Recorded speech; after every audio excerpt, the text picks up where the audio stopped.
वहाँ की जनता किसके लिए चाहती है, किसको जिताना चाहती है, किसको लाना चाहती है, किसको देखना चाहती है।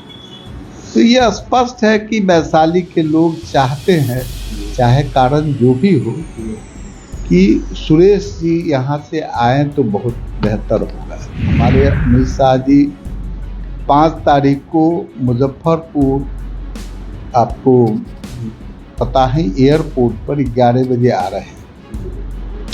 विशाल जनसभा की तैयारी हो रही है, सारे लोग उत्साहित हैं। ये नीतीश जी को समझना बड़ा कठिन काम है कि क्या होंगे, आगे वो क्या करेंगे, इस पर हम लोग कोई कमेंट नहीं कर सकते, समझे।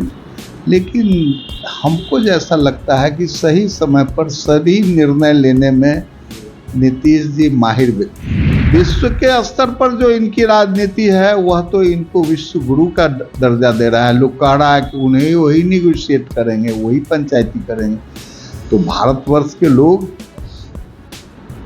हो सकता है बहुत लोग, उतने सब लोग पढ़े लिखे न भी हों, लेकिन इस बात की समझदारी एक एक गरीब अमीर सब लोगों को है कि इस प्रधानमंत्री को भगवान और इनकी जिंदगी दे, जो कि 2-3 बार और ये प्रधानमंत्री बने, जो विश्व गुरु भारत का ये भारत बन सके। नमस्कार, मैं मनभूषण शर्मा और आप देख रहे हैं न्यूज़ फाउंडेशन। जैसे जैसे 2024 का लोकसभा चुनाव नजदीक आते जा रहा है, सियासत भी तेज होती जा रही है। इस बीच बिहार सरकार के पूर्व मंत्री सुरेश कुमार शर्मा ने वैशाली लोकसभा से अपनी दावेदारी पेश कर दी है। तमाम मुद्दों पर बातचीत करने के लिए बिहार सरकार के पूर्व मंत्री व भाजपा के वरिष्ठ नेता सुरेश कुमार शर्मा जी हैं हमारे साथ। वैशाली से दावेदारी पेश की है। हमारे पार्टी में तो दावेदारी पेश होती ही नहीं है। जी।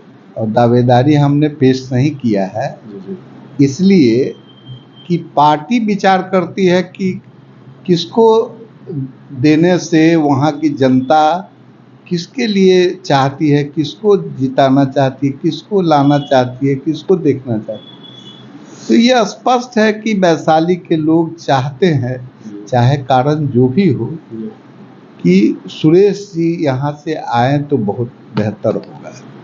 ये मेरी आवाज़ नहीं है, ये जनता की आवाज़ है। और जनता, सभी वर्ग के लोग को एक हमसे ऐसा संबंध है, लोग जानता है कि सुरेश जी के आने से वैशाली जो जनतंत्र की भूमि है, जहाँ से जनतंत्र का आगाज हुआ था, वहाँ पर आज भाजपा का कमल निशान खिलना चाहिए। ऐसा मेरे यशस्वी प्रधानमंत्री जी और यशस्वी जो हमारे राष्ट्रीय अध्यक्ष जी और हमारे मंत्री अमित शाह जी चाहते हैं। लेकिन इसकी प्रक्रिया चल रही है। हमारे अमित शाह जी 5 तारीख को मुजफ्फरपुर, आपको पता है, एयरपोर्ट पर 11 बजे आ रहे हैं। विशाल जनसभा की तैयारी हो रही है, सारे लोग उत्साहित हैं। आदरणीय अमित शाह जी के भाषण को सुनने के लिए, उनको विचारों को अपने अंदर लाने के लिए, इसलिए ये सारी चर्चाएं अभी चल रही है। लेकिन जो हमारे पार्टी में बहुत लेयर में इन्वेस्टिगेशन होता है, उसके बाद टिकट दिया जाता है। ऐसे बहुत लोग हमारे के अलावा भी बहुत लोग अपना लगा हुआ है।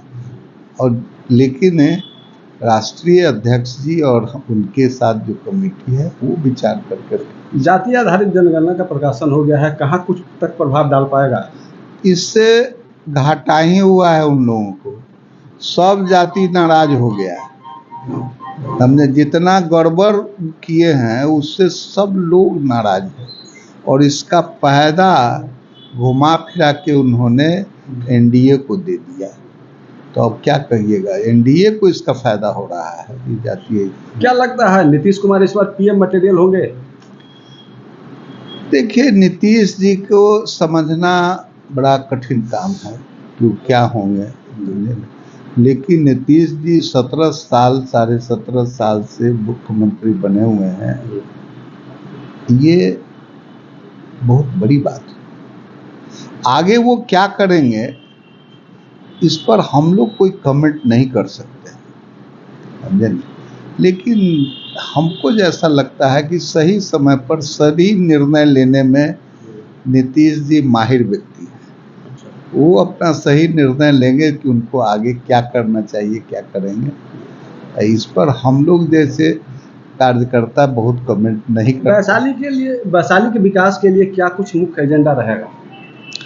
सबसे पहले वैशाली विश्व का बहुत बड़ा पर्यटक स्थल बन सकता है।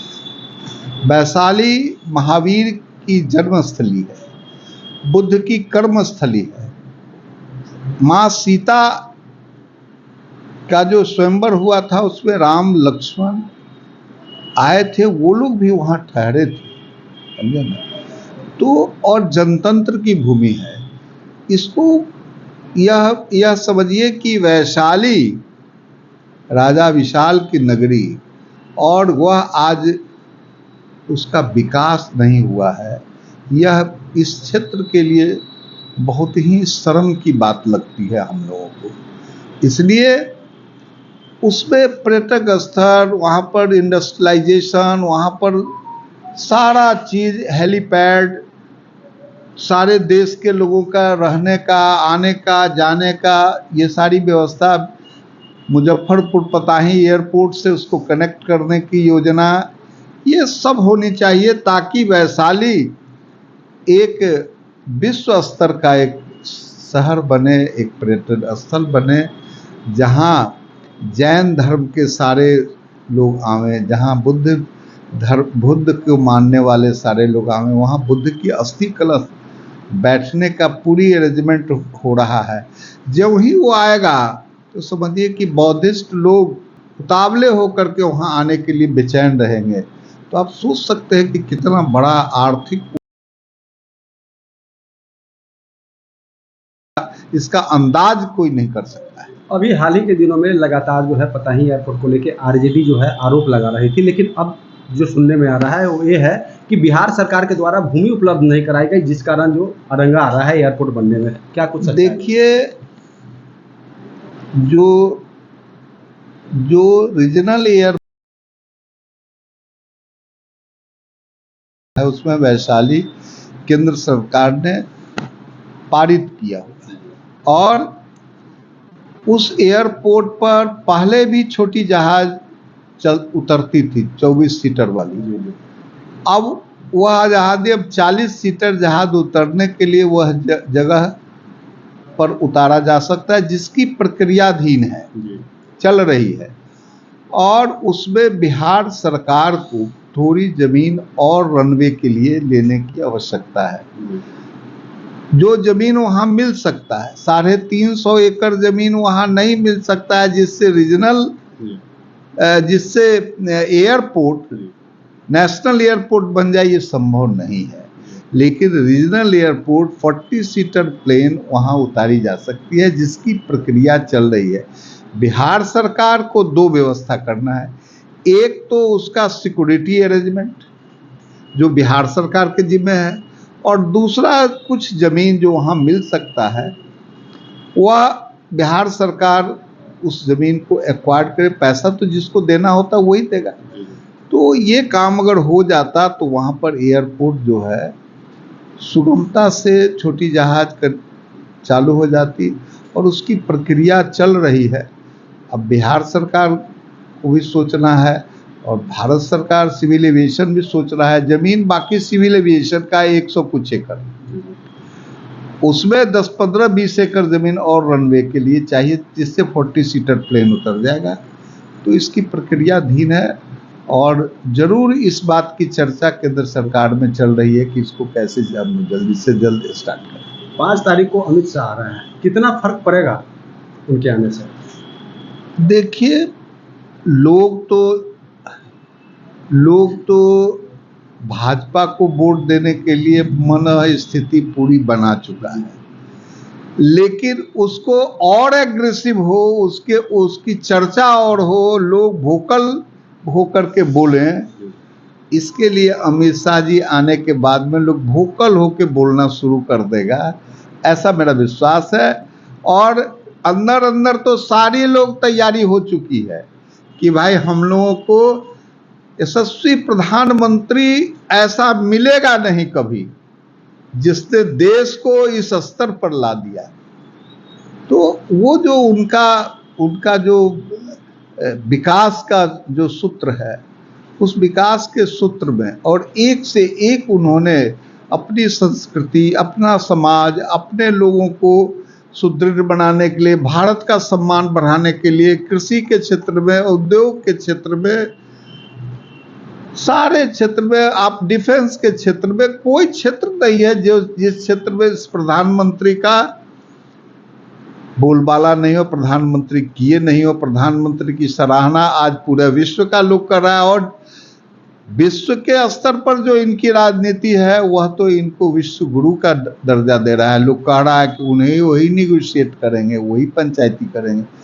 तो भारतवर्ष के लोग,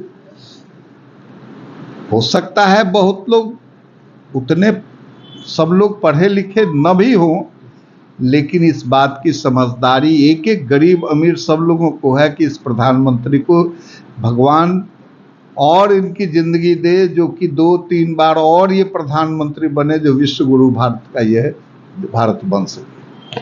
तो जैसा कि तमाम मुद्दे पर हमारे साथ बीजेपी के वरिष्ठ नेता व बिहार सरकार के पूर्व मंत्री सुरेश कुमार शर्मा जी थे, जिन्होंने कहा कि ना तो ऐसा कोई प्रधानमंत्री आया है और ना ही ऐसा कोई प्रधानमंत्री आएगा। भारत आज प्रधानमंत्री नरेंद्र मोदी की देन है कि भारत विश्व गुरु बनने की ओर अग्रसर है और आने वाले चुनाव में एक बार फिर भाजपा स्पष्ट रूप से अपना सरकार बनाएगी। मुजफ्फरपुर से न्यूज़ फॉर नेशन के लिए मणिभूषण शर्मा की रिपोर्ट।